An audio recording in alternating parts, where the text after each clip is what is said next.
mas eu queria ser sustentável pra minha esposa, né? Eu estudo olha, ela... Eu tô com ela tem 17 anos, cara.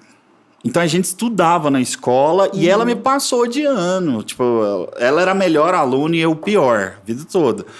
Então ela me passou de ano. Então eu tinha aquele negócio assim, tô de boa, vou cuidar dos...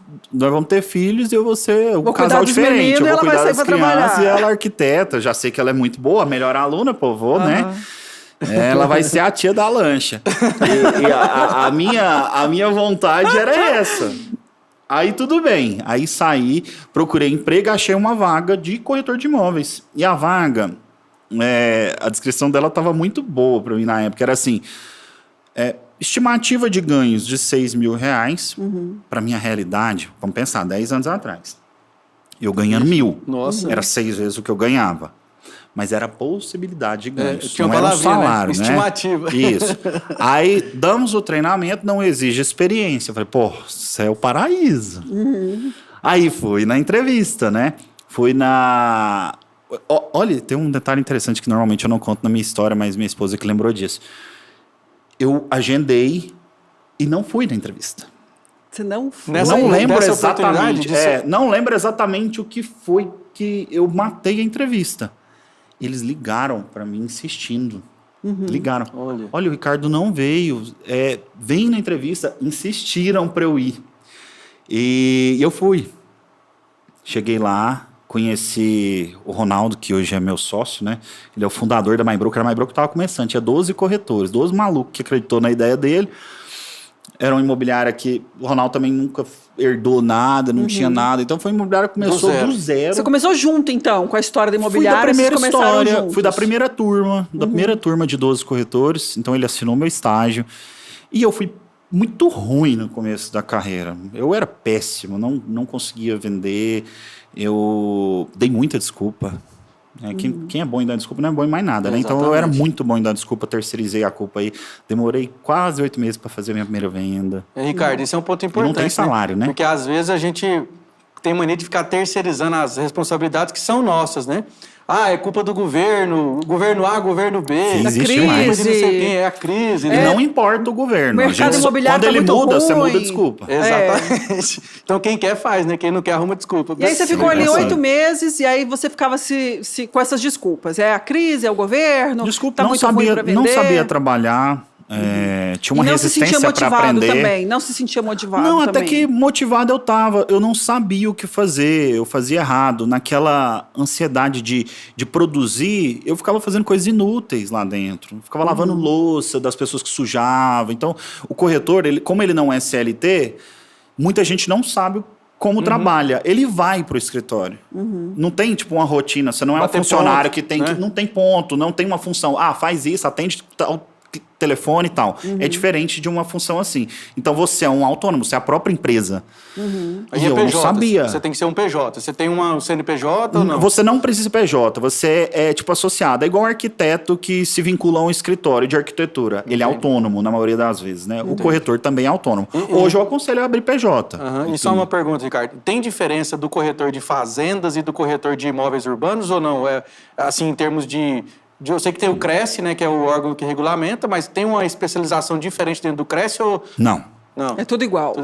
É o CRESSE, o que vai mudar é a especialização do cara. É o nicho que ele decidiu abraçar. É o entendimento que ele vai ter daquele nicho, daquele mercado. Exatamente. Porque precisa da expertise, que são mercados diferentes, Exato. Né? Aí é a aptidão que ele adquirir no processo, né, para ser corretor ou de fazendas ou urbanos, enfim. Aí não fui bem sucedido.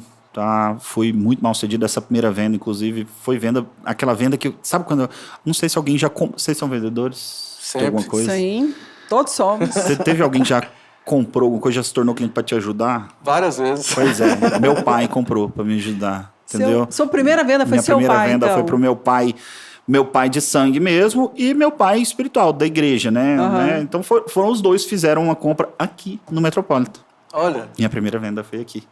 Dois flats. Olha só. Quando lançou... Isso, Sidney. Sidney. Quando lançou o Metropolitan, então, naquela época foi minha primeira venda aqui. Eu vendi 2 flats. Eu lembro que a comissão foi R$8.000. E, então, assim, eu continuei ganhando o que eu ganhava. Você Eu fiquei 8 meses sem ficou 8 vender, meses dividi, parado. ficou R$1.000 por mês, né? Aí demorei mais quase 8 meses para fazer a segunda venda. E você pensou em desistir nesses 16 meses aí, nesse quase eu não ano era e meio? macho o suficiente para desistir, não. Eu tinha medo de tentar algo novo. Outra coisa, então você eu tava já tô com aqui. medo. Tá ruim aqui, mas é pior sem estar aqui. Era seu pensamento. Já Agora- torci até Gente, agora, mas eu né? já tô... Não vou falar que eu era, tipo, perseverante. Não vou falar, porque nessa época ainda não era. Eu mudei, eu virei outra Eu pessoa. tô doida tá? pra saber essa virada Essa de virada jogo de aí, chave. como é que foi, porque foi imensa, então. Eu mudei muito. Então, aí, quando eu fiz essa segunda venda, que eu puxando a memória, eu nem lembro exatamente o que foi, sei que eu revoltei, falei assim, não, cara, não, sabe, essa imobiliária não... Joguei a culpa O problema é imobiliária. imobiliária. Essa imobiliária Não não era tá esse boa, não. problema, Meu era gerente não é bom, imobiliária. não. Meu sócio, né, não tá legal aqui. Aí saí, fui para um outro imobiliário vender lote. Vender loteamento, né? E lá no loteamento era ali depois do Garavelo, ainda era a fazenda que virou O bairro. loteamento, Aham. né? O bairro. Naquela época não era obrigatório você fazer infraestrutura. Você podia vender já, sair RI sem a infraestrutura e depois a infraestrutura ia sendo feita depois de vendido. Então era literalmente a fazenda. Só eram as ruas abertas e os piquetes.